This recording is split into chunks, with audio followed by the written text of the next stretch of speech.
All right. Welcome to the Rise Up podcast. I'm your host, Jonah Mitchell. And on this show, I do my best to help simplify everything that goes into the weight loss process by allowing you to get out of your own way, rise up to your potential, and find where fitness and nutrition fits into your life so that it doesn't revolve around it, right? Because a huge problem people face is that they think that they have to dedicate 100% of their time in order to see the results that they think they should. And this makes it a lot harder than it needs to be. We unknowingly get in our own way. We unknowingly self-sabotage. And I'm going to do my best. Well, I always do my best to make it easier for you to show up for you and get to where you want to be.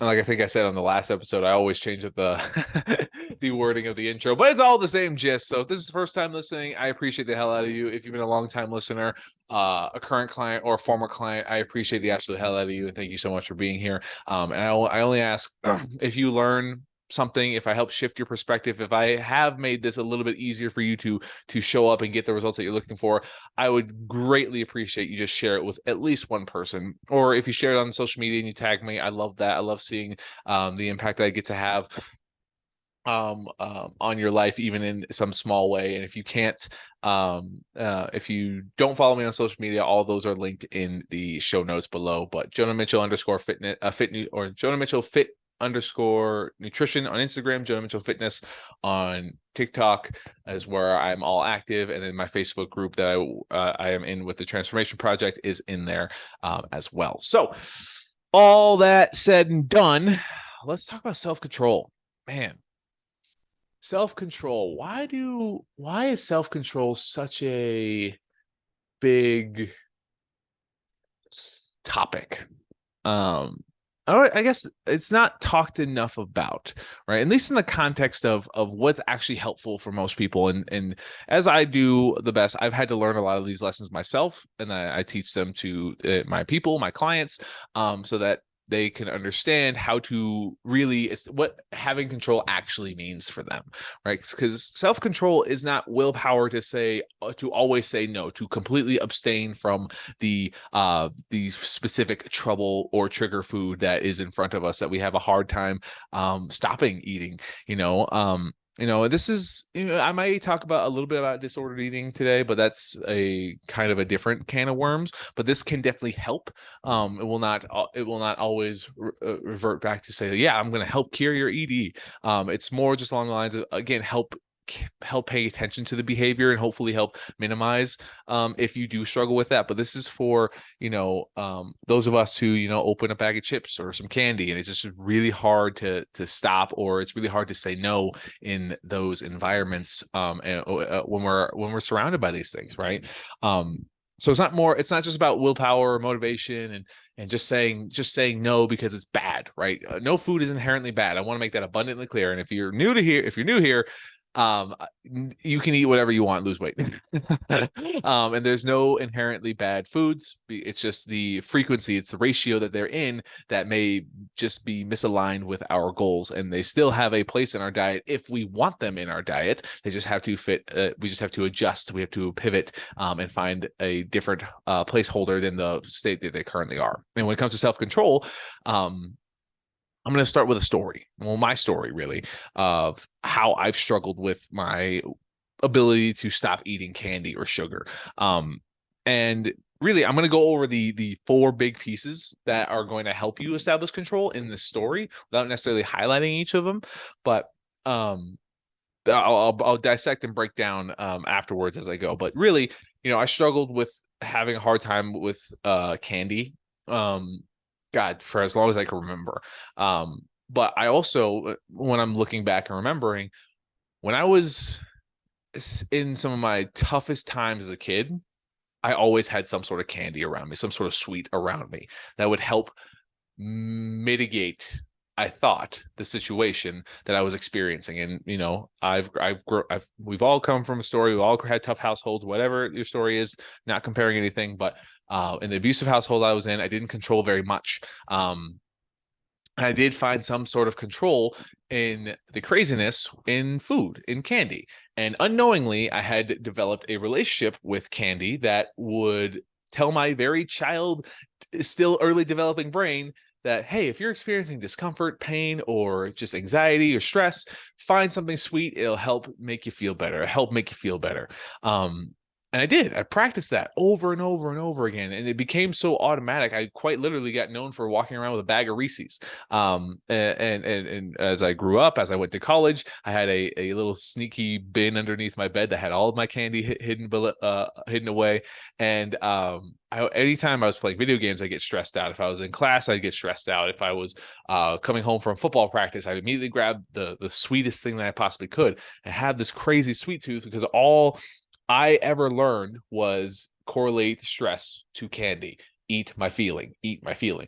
Again, I was not aware of this until like the last few years, where I had to look inward to find a lot of these find these lessons. And it took me a long time to actually sit down and be aware of where this actually come from, right? And then understand why I would do those things, right? I wasn't aware that I used candy and sweets for all those scenarios and my emotions, right? But when I started to catch it and be like, oh, this is part of the pattern, and I started to realize, oh, I learned this from somewhere, right? This wasn't given to me. I wasn't inherently born with a sweet tooth. I learned to have a sweet tooth based off of my environment, based off of how I grew up, based off of my very childlike brain who couldn't conceptualize what was happening around him.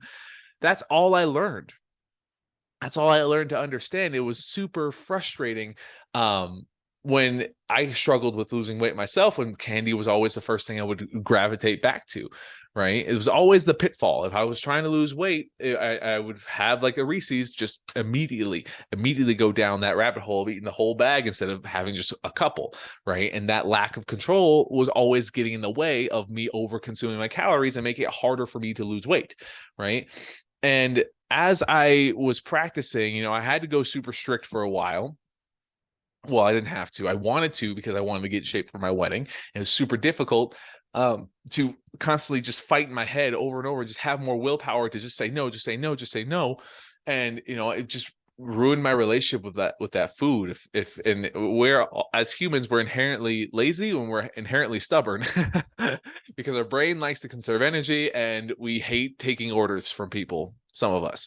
But if we're told no, most of us, if we're told no over and over and over again, a lot of times we want to do the exact opposite of what we're told no to. Just like if you have kids, if you tell that child, no, don't touch the cookie, all they're going to be thinking about is, I can't have the cookie, so I want the cookie, right? And then this is the relationship I was developing with candy. It's like, I can't have it, and I can't have it, so all I think about is candy. All I think about is candy. And once you break the seal, well, it's all hell breaks loose, right? So even when I did get to the point where I wanted to be physically, I wasn't living a life where I was actually happy. Now I was worried that every time I would touch candy, I'd blow up and gain all the weight back, or any sweet that was outside of my allotted macros, right? Again, now I developed a relationship with food that I didn't plan on sustaining for the rest of my life, right? And this is where developing self-control isn't about willpower and just saying no and completely cutting the thing out of your life, because that we don't plan on doing that. But a lot of times we don't think ahead. We don't think like that when we're uncomfortable in our current situation, when we have a lot of behaviors that don't actually align with our goals that we continue to struggle with, right? We don't think like that. We think, how do we get out of this quick how do we get out of this discomfort that we're feeling? Just like when I was a kid, I couldn't get out of the discomfort, but candy helped. And that's why I struggle with it still to this day. Even though I have a better grasp of it, I'm not perfect. Every professional out there, no matter what front they put up on the internet, everyone struggles with something. No one's truly perfect. No one has it all figured out. We're all fucking figuring it out at the same time. Okay. I want to make that abundantly clear. And every time we think that someone has it better than we do, we don't actually know that.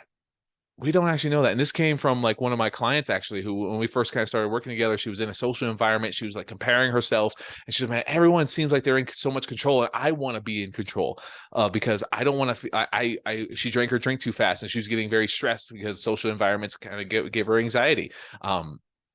And we had a plan. We wanted to pace ourselves with the alcohol, and she felt like she was losing control because she drank her first one so fast, right? And then she said, I just want to feel like I'm in control, like everyone else around me.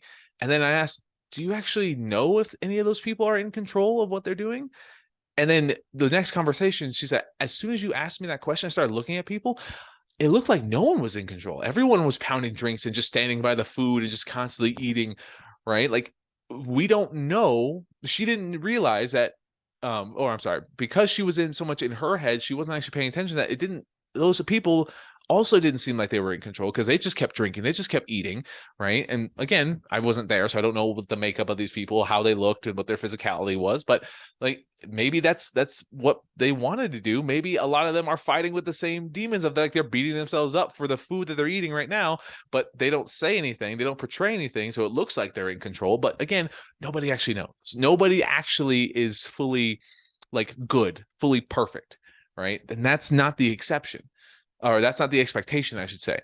The expectation is that we establish a few guidelines for ourselves, boundaries, if you will, that will actually allow us to create an environment that will keep us successful long after we get to the goal. That doesn't ruin or demonize a relationship with food. That makes it difficult for us to, or makes it easy for us to, quote unquote, ruin all of our progress and sabotage and feel like we're spiraling out of control, and have a hard time rebuilding that momentum again, right? And then ultimately, once we have that environment, and we really, the hardest part for me was just continuing to practice it over and over again, and making sure that I could, when I felt myself falling back to those old tendencies, old behaviors, I would practice a new one with the boundaries that I had. I stopped buying it. And if I did buy it, I was going to buy the small one. And if I did have it in the house, I put it in the highest pantry. I put it behind something, so it was hard for me to get and not easy to walk into. And there's some days where I don't follow that, but that's a boundary I know I can go back to if I'm truly feel like I'm struggling, right? And that's what we practice. So when we feel ourselves going through those processes, when we fall back on those things, it's like, okay, how do I reestablish my normal again? How do I get back to a level where I feel like I'm in more control, so that I'm not demonizing and beating myself up for my choices? I'm allowing myself to actually process what I need to process, right? So that's, again, I kind of bounced all over the place with that story. But self-control, before I kind of dissect those four pieces, if you're listening intently, you probably heard the four, but the control comes from the ability to say yes when we want to, and the ability to say no when we want to, because progress and control could be saying yes to a cupcake. Progress and control could be saying no to a cupcake. The most important thing is that it aligns with you and your goals and where you're at in the current moment, right? And it's being able to talk to yourself and elaborate, evaluate, and either give yourself the argument for or against why you should or should not have the treat, this trigger food, right? Because it's not bad that we like, now that I understand my relationship with food and with candy, it's not a bad thing that I like candy. Yeah, if I were to eat 6 bags of candy, it would probably not do very well for my health in the long run. So I try to balance it out with other nutrient dense options more often, right? But again, it's just about where it fits and being able to say, yes, I want this in my diet in the appropriate level that aligns with me and my goals at the same time. Because I like to remind people when they first sign on and the challenge is coming up and we're having VIP sign up, I'm super excited, but I tell them they don't want to live a life where they're super strict. And they always say no. They also don't want to live a life where they completely disregard their health and their choices for the rest forever, right? They're like, okay, so there's always a middle ground. Yes, there's a gray line somewhere in the middle that actually has the room for the foods that we want, that we struggle with, but they just align and they fit better in our routine that allows us to get the results that we want, but not ruin our relationship with the food. All right. So going back to my story, the 4 pieces that are going to allow you to create that control and give you the context and the ability to start talking to yourself and either allow it or not allow it in your diet based off of what you would like to accomplish in the long run and in the current moment, starts with awareness. You have to be aware. You have to see it. You have to start seeing it in your day-to-day and identify the patterns with that awareness, right? Like I said, I wasn't aware of the pattern, so it kept happening over and over and over again. And I wasn't able to identify all the key markings of like, hey, I'm about to fall back into this behavior that pisses me off every time I do it. Right. I had to become aware first. I had to see the correlations of like, when I get stressed, when I get emotional, a lot of it leans to me doing and reaching for the candy bowl, right? Or the candy bag, right? And once I was aware and I was starting to catch myself more, I was like, oh, this is happening again. This is happening again. This is happening again. That's a huge piece of progress, because our brain, it works in loops. it has to close a loop, right? It's a stimulus or a stimulus, reward, or Jesus, I'm fucking up right now. It's a stress or a stimulus, which leads to an action or behavior that leads to a reward, right? And me learning about all this stuff and then going back, I started to provide myself understanding. That's the second part here. After we catch ourselves and we start understanding how our brain works, how our choices and how our operation process work, right? And we go through that 3-step process, right? You see that we can't control the stress in our life, right? I couldn't control the environment that I was in as a kid, right? I could control my choice, but I didn't.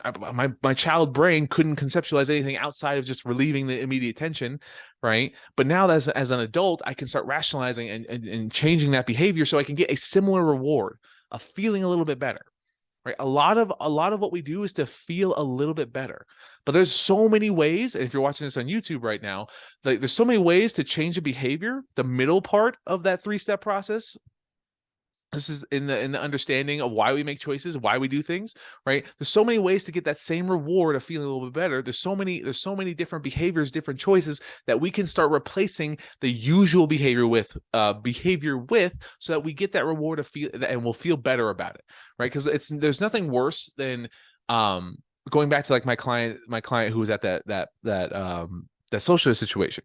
There's nothing more worse than we're in a environment where we feel out of control, so we're a bit uncomfortable, right? So the stress hits of that three part, right?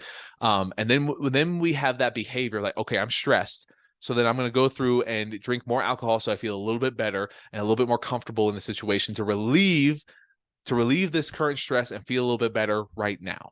Right. And then after we do that, we beat ourselves up for the rest of the night. And maybe even a couple days afterwards, we're just saying, I should not have made that choice. And and this is not what my client did, but like, say we do go over and drink a little bit more than we anticipated. And now we're hungover and now we feel that stress, and that lasts for 2-3 days while beating ourselves up the entire time for making those choices. So then in that moment, you amplified the stress that you experienced by like 12, because we wanted to alleviate the discomfort in that one moment, where if we would just sit in the discomfort and just let it be and start talking to ourselves and catch ourselves, how can we deal with the situation in a little bit better so it didn't lead to that amount of stress, right? Then we minimize it. Then we minimize the overall discomfort, and then we don't make as many misaligned decisions, right? And there's nothing more frustrating than making a misaligned decision that makes us feel worse. Right. All we want to do is feel a little bit better. There's a lot of ways to deal with the situation. Right. So when we're coming to self-control, if this is a trigger food for you and again, being aware of the pattern, right? And now we're aware of the pattern and now we kind of are understanding how the process works. Now let's understand the pattern a little bit more. Right. My pattern came from my childhood. I've been practicing that since I was a goddamn kid. Right? Where does yours come from? Is it also from your childhood, or did you develop it over time? Right? Is this based off of certain scenarios, certain environments that you were in? Right? It doesn't always have to be from like traumatic. It could just be you learned it from somewhere, but just start questioning yourself, because a lot of times we're not aware that we made these decisions in these agreements with ourselves. They just wire themselves in our brain and they just hide. And our brain hates change. It hates it. So it's not going to make it. If we identify patterns that we don't like, it's not going to make it easy to find it, because it's just going to make it automatic. You're not going to think about it. And then when you start questioning it, that's where your brain's like, oh, wait, change is hard. We have to allocate more resources to keep this new change. I don't want to do it. Fall back on what you know, right? Go back to those behaviors because you learned it. You've been practicing for a while, right? So anyway, now, okay, I guess I'm kind of getting ahead of myself, but now that we're understanding it, we're seeing kind of where it comes from, and we're seeing how our brain makes these choices. And like I already said, we can't change the trigger, right? We can't change the stress in our life, and we can't change the reward of just wanting to feel better. So when we're trying to change the when we change the behavior to get similar reward, this is where we start interconnecting certain boundaries, certain guidelines, right? This is where, like I talked about a little bit earlier, I don't buy candy unless I really want it. And if I do, it's just going to be like the single serving size. It's not going to be the bags, right, that I could easily just continue to munch on. I'm going to buy the single serving Reese's or the single serving like caramel dark chocolate bar from Ghirardelli. That's been my jam lately. I love that candy bar so much, right? But I'm not going to buy the whole bag because I'm just going to keep eating it. I know if I put myself in that environment, it's going to be hard for me to feel like I'm in control. So I'm going to implement a new set of control and say, you know what, this is my boundary. If it's not in the house and I do genuinely want it, I'm going to go get one. Right? Just giving myself space to actually think and contemplate and say, do I actually want the thing? Do I actually want the candy? Right? And this is where we start getting into talking to yourself and asking yourself that question and give yourself the context. Is this actually what you want, or is this based off of the stimulus that you're used to? Right? Other boundaries, right? If it's going to be in your house, make sure it's hard to reach, right? Like another one, like I mentioned earlier, making sure it's hard to reach. It's not convenient for you to grab the first thing. Make sure it's the most inconvenient thing to get out of your pantry or out of your fridge, right? Or out of your freezer, whatever it looks like, so that you show up as you, so that you make the choice, or so that you give yourself the time to either make the choice and be okay with it, or say no to the choice and find something different, right? So now we're putting the boundaries in and making it difficult to make these choices, so that now we can start replacing the behaviors. Like, okay, maybe I'm not actually hungry, but maybe I want to just go for a walk. Maybe I want to drink a big glass of water. Speaking of, where's my water? Damn it, I left it outside of my office right now. Maybe I want to go read. Maybe I want to go knit. Maybe I'm going to play with my animals, my pets, or my children, right? Whatever it is, now we get to find that new pattern, and now we get to implement control, because all we want to do is feel a little bit better. If we think ahead, the food is probably not going to make us feel better. It's probably going to make us feel worse, right? Like I said, if we make a decision at a party where we overconsume alcohol, we overconsume food, and we knew better, we didn't want to do that, but we did it because we were uncomfortable. Now we're hungover, we're bloated, we feel like shit for 3 days later because we are uncomfortable in that current moment. Right now, we took that discomfort and elongated it for 3 days instead of it just being that afternoon or that evening, right? So how do we want to feel? Think ahead. Think a little bit ahead. If I do this, how will I feel? Am I going to be happy about my choice, or am I going to be upset about my choice? Right? And that's okay. And I want to make this abundantly clear. Either way, you're not wrong. You're not wrong. I want you to understand that, because if you do understand that, it's going to make it easier for you to either say yes or say no. Right. And this is where having control actually comes into play, where it actually gets to factor in. Is this going to get me to where I want to go physically, or is it another thing that's going to pull me back from where I want to go? Right. And you get to start weighing that. And that's what self-control actually is. It's not just saying no all the time. It's saying yes when it's valid. It's saying no when it's valid, and being okay with either choice. Because if you go and say yes, yes, yes, yes, yes all the time, but your goal is to lose 40 pounds and you haven't lose weight in the last 3 weeks, guess what? We have a contradiction. So that actually doesn't align with you. That's good. We get to catch it. We get to identify it. We get to understand it and say, okay, maybe I'm going a little bit too overboard, too lackadaisical. But like I said, we don't want to live a life where we're completely lax and not making the most healthy choice all the time. And we don't want to make a choice where we're super strict and not enjoying certain aspects of our life. There's a middle ground. There's a middle ground. And once we have that understanding of that middle ground, I like to give people a general, I think I talked about this in the last episode, but like 80% of the time. You don't have to be perfect all the time. You don't have to say no all the time. You can say yes about 20% of the time. And that's okay. Because what you do most of the time is going to help, is what your body's going to do when it comes to weight loss, body composition improvements, whatever it is. What you do most of the time dictates what your body does. So the occasional sweet treat, eating out with friends and family, right? The occasional time we do that allows us to have the wiggle room that we want in our life. And think about it like this: 25 days out of every month. 25 days out of every month is 80%.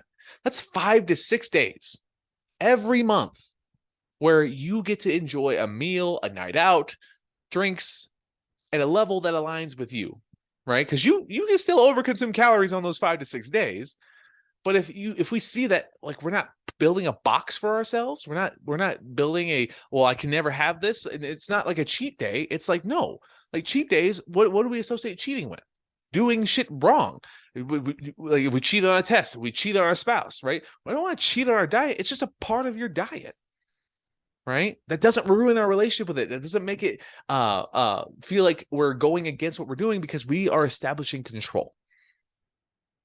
Control is not just saying yes, or it's not just saying no and having willpower to say no, no, no, no, no. Sometimes it means saying yes and then falling back on the foundation that you're 80% That is your walking, that is your training, that is your nutrient dense options, that is your hydration, that's sleeping better, right? That's your foundation, that's your fallback on. So if you do have a quote unquote bad day, right? All you got to do is go right back to what you were doing. If you go on vacation, right, and you have a better foundation with your steps, your activity, your sleep, your food, you don't have to make up for it. You just got to go back to what you were doing before.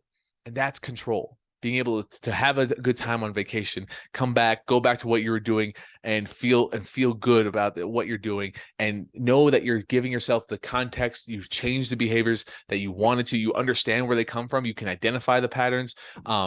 And then you give yourself the boundaries, the thoughts, or the space to actually think and contemplate, do I want this? And then you practice it. We're never truly perfect. You just keep practicing over and over and over again. The more you practice, the better you'll get. I wanted to make that abundantly clear.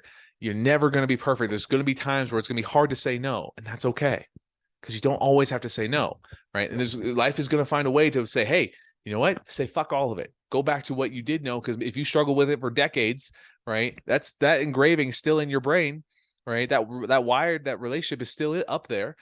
It's not just going to go away because we practice for a few months. Like, you have to keep practicing it, and life will challenge you, and that's okay. We just get better at catching and identifying the pattern, talking ourselves off the ledge, and getting ourselves back to a place where we feel like we're back in control.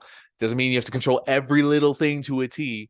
It means we have big pieces that help us feel better. We give ourselves the context and the understanding and the awareness of how to change it. We set ourselves up for success by getting boundaries to think about our choices a little bit more. It just takes about 5 seconds to just contemplate. Do I actually want this? And if you do that, you're not wrong. Yes or no, why or why not? Get comfortable with making that choice and then comparing it to what the results that you're seeing. Is saying yes all the time actually in alignment with my health goals? Maybe not. Then maybe I don't say yes all the time. I try to say yes maybe once or twice a week first, until I feel comfortable, until I can see where that actually fits for me. And that's where you start to establish control. And that's where you get to a point where you no longer feel like you're getting in your own way, and where you don't feel like it's just willpower. You lack willpower to see the results. It's not willpower. It's understanding. It's awareness. It's giving yourself boundaries, and it's fucking practicing. No one's perfect. No one's perfect. And you just have to keep practicing it no matter what. Even if you feel like you're good, you probably still got to keep practicing it. I'm going to leave you with this. This is my favorite, one of my favorite sayings. I don't know. It's not mine. I don't know who said it. And I wish I do. I would give them so much credit. But the difference between an amateur and a professional is very simple. Amateurs practice until they get it right. Professionals practice until they can't get it wrong. They can't get it wrong. The basics are what separates amateurs from professionals. Me being a sport background, that makes perfect sense to me. But most people, even if you're not a sport person, you'd understand the reference, right? And it's not because they're flashier. It's because they're so good at the basics that they have allowed themselves the room to be flashy, to the room to execute at a higher level. So understand that once you get this, you're not a master yet. But being a master just means you keep practicing it over and over again, consistently.